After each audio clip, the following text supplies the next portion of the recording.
Paper ಕೊಟ್ಟವ್ರೆ ಅಣ್ಣ, ನೋಡಿದ್ರೆ ಅಪ್ಪ ಹಂಗ್ ಕೊಟ್ಟವ್ರೆ ಪೇಪರ್. ಇದು 10th ಅವ್ರಿಗೆ ಇಷ್ಟೊಂದು ಕಷ್ಟ ಕೊಟ್ಟಾರ.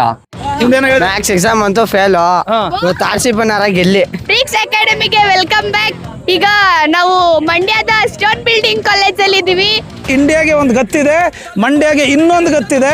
ಇವತ್ತು ಮಂಡ್ಯದಲ್ಲಿ ಇದ್ದೀನಿ. SSLC ಮಕ್ಕಳು 10th ಎಕ್ಸಾಮು ಹೇಗ್ ಬರ್ದಿದ್ದಾರೆ ಅಂತ ನೋಡೋಣ. ಮ್ಯಾಥ್ಸ್ ಎಕ್ಸಾಮ್ ಹೇಗಾಯ್ತು ಅಂತ ಕೇಳೋಣ. ಹೇಗಾಯ್ತು ಮ್ಯಾಥ್ಸ್ ಎಕ್ಸಾಮು? ಚೆನ್ನಾಗಿದ್ದು ತೋರ್ಸ್ಕೊಡ್ಲಿಲ್ಲ.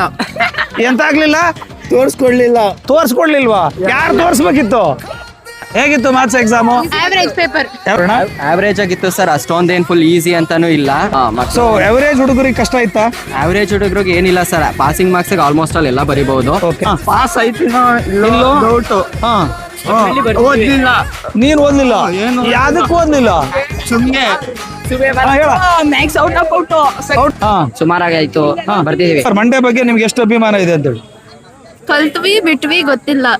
ಎಕ್ಸಾಮ್ ಅಂತ ಧೈರ್ಯವಾಗಿ ಹೋಗಿ ಬರ್ದ್ವಿ. ಆ ಧೈರ್ಯನೇ ಮಂಡ್ಯದ ಗತ್ತು ಅಲ್ವಾ? All the best. ಹೆಂಗಿತ್ತು? ಟಫ್ ಇತ್ತಾ? ಈಸಿ ಇತ್ತು? ಇದಿತ್ತು. ಇದು ಹಿಂದಿ ಬದಲು ಇಂಗ್ಲಿಷ್ ನ ಬ್ಯಾನ್ ಮಾಡ್ಬೇಕಾಗಿತ್ತು. ಯಾಕಂದ್ರೆ ಕರ್ನಾಟಕದಲ್ಲಿ ಎಲ್ಲ ಹಿಂದಿ ಮಾತಾಡ್ತಾರೆ, ಆದ್ರೆ ಇಂಗ್ಲಿಷ್ ಮಾತಾಡಲ್ಲ. ಅವರಿಗಂತೂ ಇಂಗ್ಲಿಷ್ ಸಿಕ್ಕಾಪಟ್ಟೆ ಕಷ್ಟ. ಇವ್ರು ಹೇಳ್ತಿರೋ ಅಭಿಪ್ರಾಯ ಕರೆಕ್ಟ್ ಆಗಿದೆ. ಹಿಂದಿ ಬ್ಯಾನ್ ಮಾಡೋ ಬದಲು ಇಂಗ್ಲಿಷ್ ನ ಬ್ಯಾನ್ ಮಾಡಿ ನಾವು ಅರ್ಧ ಜನ ಒಳ್ಳೆಯವ್ರು ಪಾಸ್ ಆಗ್ತೀವಿ.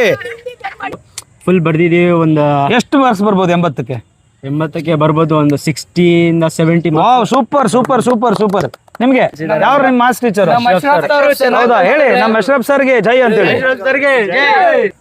ಬ್ರಿಕ್ಸ್ ಅಕಾಡೆಮಿ ಯಾರ್ಯಾರು ನೋಡ್ತೀರಾ ಅವರೆಲ್ಲ ಫುಲ್ ಫಾಲೋವರ್ಸ್ ಕೊಡಿ. ಇವರಿಂದ ತುಂಬಾ ಹೆಲ್ಪ್ ಆಯ್ತೈತೆ ನಮ್ಗೆ.